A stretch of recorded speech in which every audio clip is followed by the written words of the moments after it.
Hello दोस्तों, नमस्कार। मैं हूं यशवंत दामले और आप देख रहे हैं यशमनी विज्ञान चैनल। यशमनी विज्ञान चैनल में आपका स्वागत है। आज के वीडियो में हम सीखने जा रहे हैं खाद्य जाल या आहार जाल, मतलब भोजन का एक जाल जो आप देख पाएंगे खाद्य श्रृंखला से बना हुआ है। इसके साथ साथ ही हम देखेंगे जैव आवर्धन क्या है। आइए शुरू करते हैं।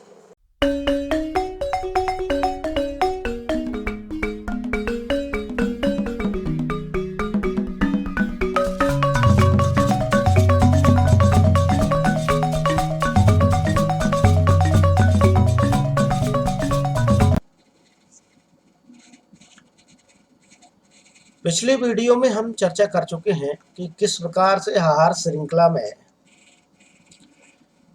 ऊर्जा का प्रवाह होता है। इसी के साथ साथ हम देखेंगे आज खाद्य जाल या खाद्य श्रृंखलाओं का एक जाल जो होता है उसमें किस प्रकार से ऊर्जा का प्रवाह होता है। तो यह क्रियाकलाप 15.4 में हमने जीवों की एक श्रृंखला बनाई थी जो कि एक दूसरे को का आहार करते हैं। विभिन्न जैविक स्तरों पर भाग लेने वाले जीवों की यह श्रृंखला आहार श्रृंखला का निर्माण करती है, जो आपको इस चित्र में दिखाया गया है। आहार श्रृंखला का प्रत्येक चरण अथवा कड़ी एक पोषी स्तर बनाते हैं एवं पोषी अथवा प्रथम जो उत्पादक हैं वो प्रथम पोषी स्तर बनाते हैं और तथा सौर ऊर्जा का स्थिरीकरण करके उसे विषम पोषियों तथा उपभोक्ताओं तक उपलब्ध कराते हैं। इस बात की जानकारी हमने पिछली वीडियो में देखी है। शाकाहारी प्राथमिक उपभोक्ता द्वितीयक पोषी स्तर बनाते हैं और मोटे मांसाहारी अथवा द्वितीयक उपभोक्ता तीसरे पोषक स्तर बनाते हैं। बड़े मांसाहारी तृतीयक उपभोक्ता चौथे पोषी स्तर का निर्माण करते हैं, जो कि हमने पिछली वीडियो में देखा है।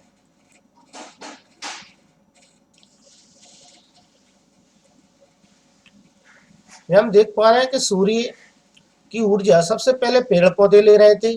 पेड़ पौधे जो ले रहे थे वो उत्पादक की श्रेणी में आते हैं। ठीक है, ट्रांसफर होने वाली है। ठीक है ना। उत्पादन की क्रिया के पश्चात जो ऊर्जा आगे ट्रांसफर होगी वो अगले कंज्यूमर लेंगी और यहाँ पर जो उत्पादक है वो प्रथम श्रेणी पर फर्स्ट पोषक स्तर बनाते हैं। ठीक है ना। अब नेक्स्ट पोषक स्तर का काम करते हैं उत्पादक, जिसमें कि सबसे पहले शाकाहारी हैं, वो द्वितीयक पोषक स्तर बनाते हैं। तो इसी प्रकार से शाकाहारी से ऊर्जा मांसाहारी में ट्रांसफर होती है और मांसाहारी से ट्रांसफर होने के बाद ये मांसाहारी वास्तव में द्वितीयक उपभोक्ता है, वो कि तृतीयक पोषक स्तर बनाते हैं और तृतीयक उपभोक्ता से ऊर्जा बड़े उपभोक्ता या लास्ट कंज्यूमर तक पहुंचती है, जिसे हम कहते हैं बाज, और ये सर्वोच्च उपभोक्ता भी कहलाते हैं। ये वास्तव में चौथा पोषक स्तर बनाते हैं। ये हम पढ़ चुके हैं।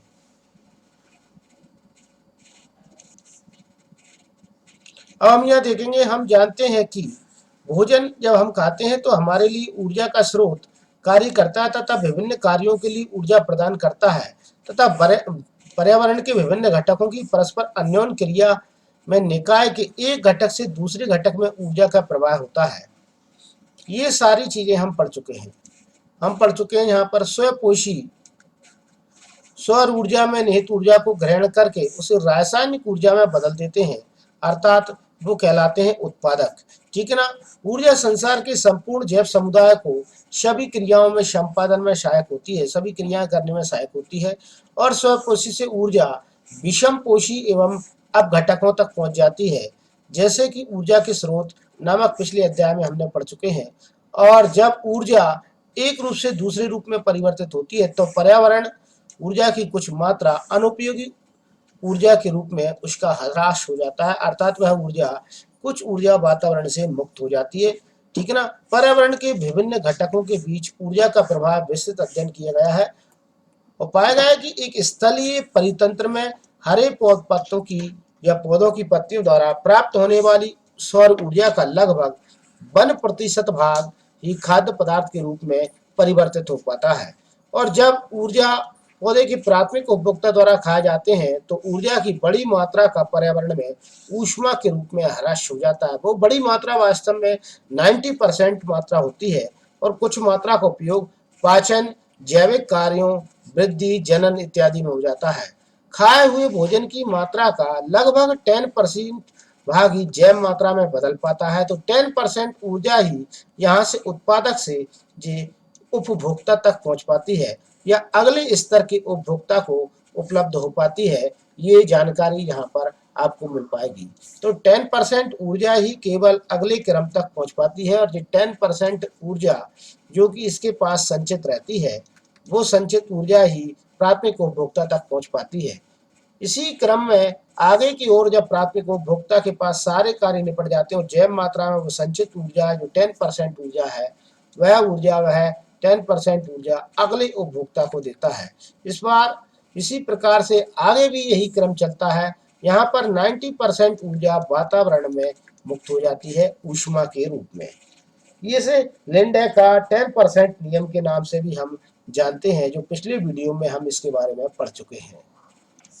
अब हम देखने वाले हैं जहां पर एक खाद्य जाल को सामान्यतः निचले स्तर या निचले पोषी स्तर पर जीवों की संख्या अधिक होती है, अतः उत्पादक स्तर पर यह संख्या सर्वाधिक होती है। ठीक है ना। तो यहाँ पर निचले पोषी स्तर पर जीवों की संख्या सबसे अधिक होने का तात्पर्य होता है जो सबसे नीचे होता है वह जीवों की संख्या अधिक होती है, अर्थात यह कहा जाएगा कि उत्पादकों की संख्या सबसे अधिक यहाँ पर देखने को।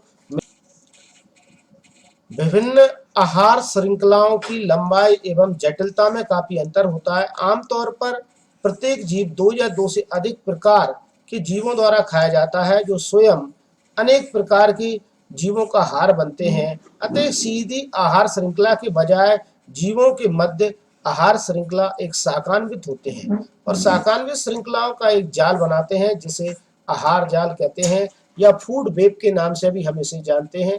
ये वास्तव में एक ऐसी ही श्रृंखला का रूप है जिसमें कई सारी खास श्रृंखलाएं एक साथ चल रही हैं। आप यह देख पाएंगे कि एक खास श्रृंखला जो आपके सामने है इस डायरेक्शन में ये यहाँ पर चलती है, ये देखिए ये, और ये दूसरी खास श्रृंखला आप देख पाएंगे यहाँ पर ये मेढक वाली है और तीसरी खास श्रृंखला ये बाज चिड़िया और ये, और इस प्रकार से बहुत सारी खास श्रृंखलाएं इसके अंदर ऐड है जो आपको दिखाई दे रही हैं। का कोई विशेष क्रम नहीं है। जीवों को एक जीव को कोई भी दो पोषक स्तर के जीव खा सकते हैं। यहाँ जो लाइन ड्रॉ की गई है यह लाइन वास्तव में पोषी स्तर को अलग करने के लिए की गई है कि नीचे की साइड पर उत्पादक है, ऊपर में प्राथमिक उपभोक्ता यहाँ पर शामिल है। ठीक ना। और प्राथमिक उपभोक्ता के बाद यहाँ पर शामिल रहेंगे द्वितीयक उपभोक्ता, यहाँ पर शामिल रहेंगे। ठीक ना। और निचले ऊपर पर सर्वोच्च उपभोक्ता यहाँ पर शामिल है। तो ये लाइन इसीलिए ड्रॉ की गई है। तो बहुत सारी खाद्य श्रृंखलाएं या अनेक खाद्य श्रृंखलाएं जब एक साथ में जुड़ जाती हैं तो वे एक खाद्य जाल बनाती हैं जिसे आहार जाल के नाम से भी जानते हैं। इस खाद्य जाल में वास्तव में देखा जाए तो एक निश्चित सीधे रेखा के क्रम, इस खाद्य जाल में देखा जाए तो सीधे ऊर्जा का जो प्रवाह होता है एक देशीय नहीं होता, बल्कि यहाँ पर विभिन्न दिशा में ऊर्जा का प्रवाह आपको दिखाई देता है।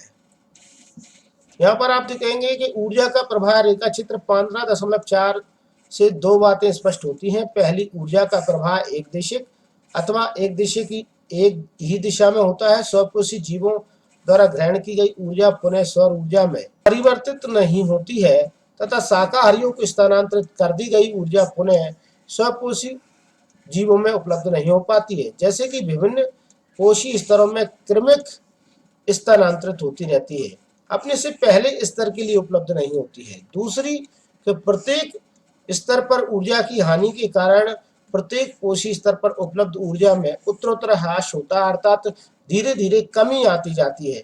सीधी बात यह है कि लगभग 10% ऊर्जा जो किसी जीव के पास संचित है उसकी भी वास्तव में 10% ऊर्जा अगले पोषक स्तर तक पहुंच पाती है।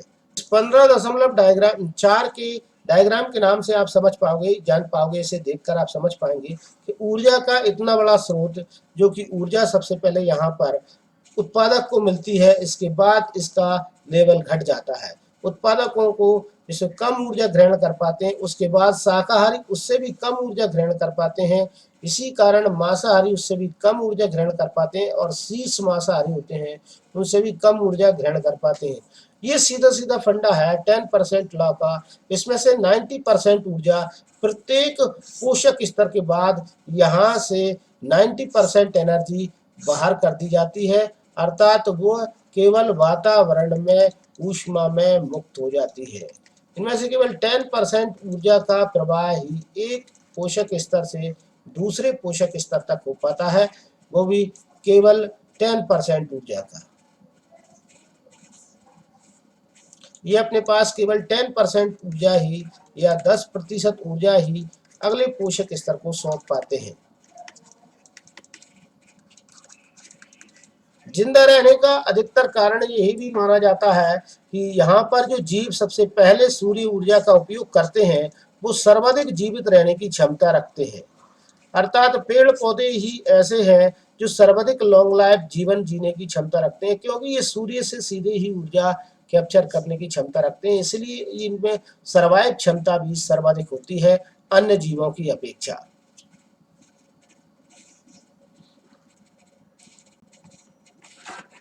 यहाँ आप देख पाएंगे कि यहाँ पर आहार श्रृंखला का एक दूसरा आयाम भी बताया गया है, जिसकी हमारी जानकारी के बिना ही कुछ रासायनिक या हानिकारक पदार्थ आहार श्रृंखला से होते हुए हमारे शरीर में प्रविष्ट हो जाते हैं। क्योंकि जल प्रदूषण किस प्रकार होता है, इसका एक कारण विभिन्न फसलों को रोग या पीड़कों से बचाने के लिए पीड़कनाशक या रसायनों का अधिक उपयोग करना है। यदि फसलों में पीड़कनाशकों का छिड़काव ज्यादा किया जाएगा, रासायनिक पदार्थों का छिड़काव ज्यादा किया जाएगा, तो खेतों से सीधे जल स्तर में पहुंचेंगे जो पीड़कनाशक है, रसायन है। रसायन बहकर मिट्टी में या जल स्रोतों में चले जाते हैं।